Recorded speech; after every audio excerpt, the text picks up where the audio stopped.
दिनै NLFB नाङैनो आरो दुलाराय बर' नाङैनो मोनसे दुखुनांथाव सान होननानै आं बुंनो सानदों। मानोना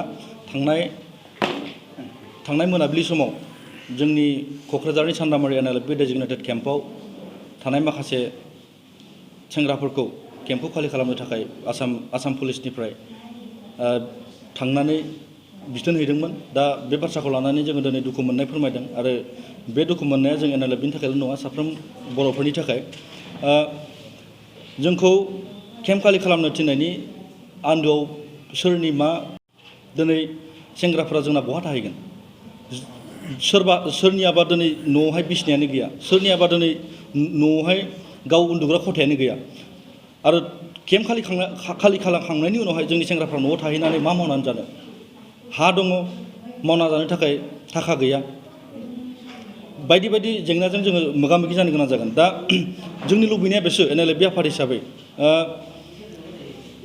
जोङो आफादखौ सानसे नङा सानसे सिफायखागोन, नाथाय बे नङा जे जोङो आफादखौ हर गेजेर ससेयाव बेफोरबायदि सोरनिबा पुलिसनि नारसिननायाव, सोरबा पलिटिकेल प्रेसारनि नारसिननायाव जों आफादखौ सिफायगोन, बे नङा। जों आफादखौ सिफायगोन जेब्ला जोंनि आफादनि थांखि बिथांखिफोरा मोगथाङाव महर मोनजोबगोन, अब्ला जोङो जोंनि आफादखौ सिफायगोन। दा जोङो दुखु मोननाय फोरमायदों, जोंखौ बेफोरबायदि जोंनि थाबाय थानाय डेरायावहाय थांनानै जोंखौ बेफोरबायदि होखांहैनाय। दा सेंग्राफोरा गोदाव सोराव जानानै दङ, थांनाय हरनिफ्रायनो सेंग्राफ्रा बहा थानो बहा मानो जानानै दङ।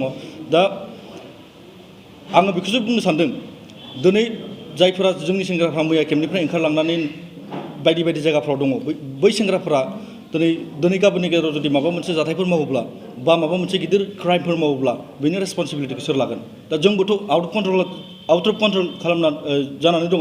दा जों सेंग्राफोरखौ हगार हरबाय न'आवहाय, सेंग्राफ्रा न' थांबाय। दा बैसोर थांनानै मा खालामहैगोन, बिसोरनि सिन्था धारनाया मा, बेफोरखौ जों साननानै दा मोनसे हाहराखै। दा आंनि मोनसेल' रिकुवेस्ट आरो जों NLFB आफादनि मोनसे रिकुवेस्ट, जोंखौ सिगाङाव जेरैबायदि केम्प थानानै थाबाय थानो थिनदोंमोन, केम्प बहायनानै थाबाय थानो थिनदोंमोन, थिग बेबायदिनो जोंखौ बै जायगायाव नङाब्लाबो दस्रा मोनसे जायगायावहाय केम्प बहायनानै जोंखौ दोनफिननांगौ आरो जोंनि सावरायनाय जि प्रसेस, बे प्रसेसखौ सिगां फारसे लांनांगौ होननानै आं बेखौनो खावलायदों सरकारखौहाय। बिथांमोना नोंथांमोनखौ केम्पखौ नागारनांगौ होननानै बिनि सिगां नटिसफोर जारि खालामदोंमोन नामा? जुदि मोनानि समावसो बिथांमोना मानो बेबायदि अफिसियेलि खुनु जोंनिसिम बा जोंनि आफादसिम अफिसियेलि नटिस हरनाय जायाखै जे नोंथांमोना केम्पखौ खालि खालामनांसिगौ होननानै। मैयानि दिनावसो हठात माने बेफोरबायदि बुंहैदों। सिगांनि समफोराव जोंखौ बुंदोंमोन खुगाजों खुगा जे नोंथांमोना केम्पखौ खालि खालामनांसिगौ, नोंथांमोना 2 लाख फैसा लानानै न' थांनांसिगौ, जेरै बख'वा लानानै दङ, बेफोरबायदि खोथाखौ जोंखौ बुंदोंमोन। आरो बे समावहाय जों फिन खालामफिनदों जे जोंनि समस्याया 2 लाखजों सुस्रांजाया। दा बेखायनो जोंनि समस्याखौ सुस्रांनोब्ला सावरायलायनायनि गेजेरजों जोङो आफादखौ सिफायनांगौब्ला सिफायगोन। मानो होनोब्ला जोंखौ सावरायलायनो होननासो दिनै लिंहरदों। दा सावरायनो लिंहरनायनि उनावहाय जुदि जोंखौ बेफोरबायदि सा ससेनिफ्राय केम्पनिफ्राय होखारहरोब्ला बे बेसेबां गनायजाथाव, बेखौ रायजो राजाफ्राबो एसे साननाया मोजां। दिनै NLFB आफाद थानायावहाय सोरहाबा माबाफोर खहा जादोंमोन नामा? रायजो राजानि माबाफोर खहा खालामदोंमोन नामा? बा सोरबा सरकारनि माबाफोर खहा खालामदों नामा? जोङो जोंनि जि मोननांगौ मोन्थाय, जों बे मोन्थायखौ लानानैसो NLFBआ आखायाव हाथियार लानानै सोमावसारदोंमोन। मैया उदालगुरि आरो क'क्राझारनि मोननैबो थावनिखौ बिथांमोना होखारदों नामा? उदालगुरिनिखौ बिदि इसिबां माबा खालामाखै, स्ट्रिक खालामाखै, खिन्थु क'क्राझारनिखौ स्ट्रिक खालामनायखौ नोंथांमोना ससियेल मिडियानि गेजेरजों नुनो मोनगासिनो दं। उदालगुरिनिखौ पुलिस थिनहरनानै खालि खालामनांगौ होननानै बुङाखै, खिन्थु ADGP हिरेन चन्द्र नाथ बिथांजों आंहा फनावहाय रायलायनाय जादोंमोन। बिथाङा बुंदों जे नोंथांमोना केम्पखौ खालि खालामनांसिगौ होननानै, खिन्थु जों खालामनाय जायाखै। बिथांमोना क'क्राझारनिखौ लाना बुंबाय थादों जे बे नोंथांमोननि जे थानाय बे न'आ सरकारि न'सो, बिनि थाखाय नोंथांमोना खालि खालामनांगौ होनबाय थादों। आच्चा, मानिबाय सरकारि न', थांनाय 3 बोसोर बारलांबाय जों बेवहाय थानाया। बै समावहाय बिथांमोना सरकारनि न' ना NLFBनि न' ना सोरबा रायजो राजानि न', बेखौ मोनथियाखैमोन नामा? मैयानि दिनावसो जे बिथांमोना बे सरकारनि न' होननानै जोंखौ बेफोरबायदि फर्स खालामनानै होखांहैनाया बेथ' जुक्तिनि खोथा जायाखैना। बिनि आन्दोआव राजखान्थियारिफोर माबा मोनसे थासारि, बेखौ जोङो रोखायै बुंनो हायो। बे थांनाय जि जालांनाय जाथाय मैयानि दिनाव, बेवहाय पुलिसनि जेबो माबा गैया, गोरोन्थि गैया। बेवहाय जोंनि माखासे दैदेनगिरिफोरनि माने राजखान्थि हान्जानि दैदेनगिरिफोरनि माखासे षड़यन्त्र दं होननानै जों बेखौ रोखायै बुंनो हायो। बे समाव नोंथांमोना दिनैनि सानाव सोरखारनि फारसे मा खावलायनो सानो जेरै लाइमोनफोरा सेंग्राफोरा ओंखारलांनानै गोदाव सोराव थासारि दं। दा सोरखारनिफ्राय बेखौनो खावलायनाय जोङो सिगां जेरैबायदि केम्प बहायनानै दङमोन जोंखौ बेफोरबायदि थानो हानाय मोनसे सुबिदाखौ खालामना होफिननांगौ आरो जोंनि जि सावरायलायनाय प्रसेस बेखौ माने सिगां फारसे लांनांगौ। जोंहा NLFB हिसाबै इसेबां गिदिर थांखिबो गैखाया। दा बेखाय जोंनि बे फिसा मोनसे थांखिखौ सावरायलायनायनि गेजेरजोंनो जों समाधान खालामनो हायो। थांनाय साननैसो सिगाङावसो थारमाने आलफानि माखासे ग्रुपआ सेन्ट्रेल सरकारजों मोनसे एग्रिमेन्ट खालामबाय। थिग बेफोरबायदिनो जोंनि गेजेराव गोबां बिदिन्थिफोर दं जेरै DNL बिथांमोनखौबो समाधान खालामना होबाय सावरायलायनायनि गेजेरजों। थिग जोंनि सावथाल आदिबासि बिथांमोननि जे समस्याफोर दङमोन बिथांमोनखौबो सावरायलायनानै समाधान खालामनो हाबाय। बेफोरबायदिनो जोंबो जोंनि NLFBनि समस्याखौ सावरायलायनानै समाधान खालामनो जानायखौ जों लुबैदों।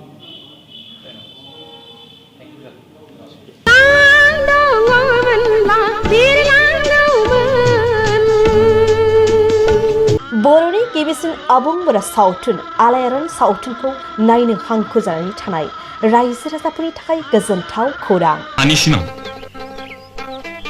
गावबा गावनि आंलाय आंनिसो सानदोंमोन। आलायारन सावथुनखौ अनसायगिरि रायजो राजाफोरनि थाखाय बाङाय बेसेनावनो दिन्थिनो थांखि लादों बड'सा फिल्म प्रडाक्शना।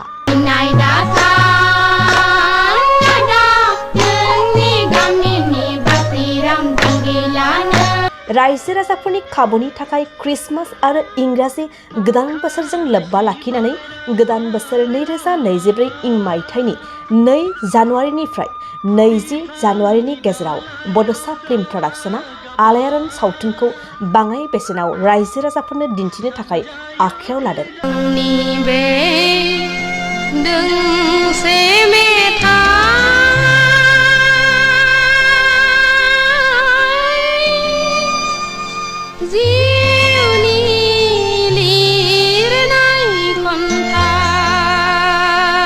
फैगौ 2 जानुवारिनिफ्राय 20 जानुवारिनि गेजेराव सिगाङाव लानाय बेसेननिख्रुइ गोबां खमसिन बेसेनाव आलायारन सावथुनखौ लांनानै रायजो राजाफोरनो दिन्थिनो हागोन। सुदेम बार बारनाय गोजोनग्लायनाय समाव बिरलाङो गोसोआ नोंनि सेराव। क्रिसमास आरो इंराजि गोदान बोसोरजों लोब्बा लाखिनानै आलायारन सावथुनखौ अनसायगिरि रायजो राजाफोरनि थाखाय बाङाय बेसेनावनो दिन्थिनो थांखि लादों बड'सा फिल्म प्रडाक्शना।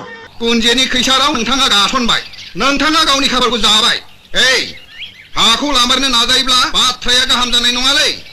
बेनिखायनो दासिमबो जुदि नोंथांमोनहा आलायारन सावथुनखौ नुवाखैब्ला थाबैनो जगाजग खालामदो आरो बाङाय बेसेनावनो लांनानै आलायारन सावथुनखौ नायनो गोसो जानानै थानाय रायजो राजाफोरनो दिन्थिहैदो।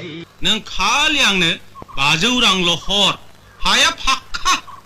नोंथांमोना आलायारन सावथुनखौ सिगांनि बेसेननिफ्राय गोबां खमसिन बेसेनाव लांनो थाखाय 8453766183 9678616741 आरो 7896298145 मबाइल नम्बराव फोनांजाब खालामदो।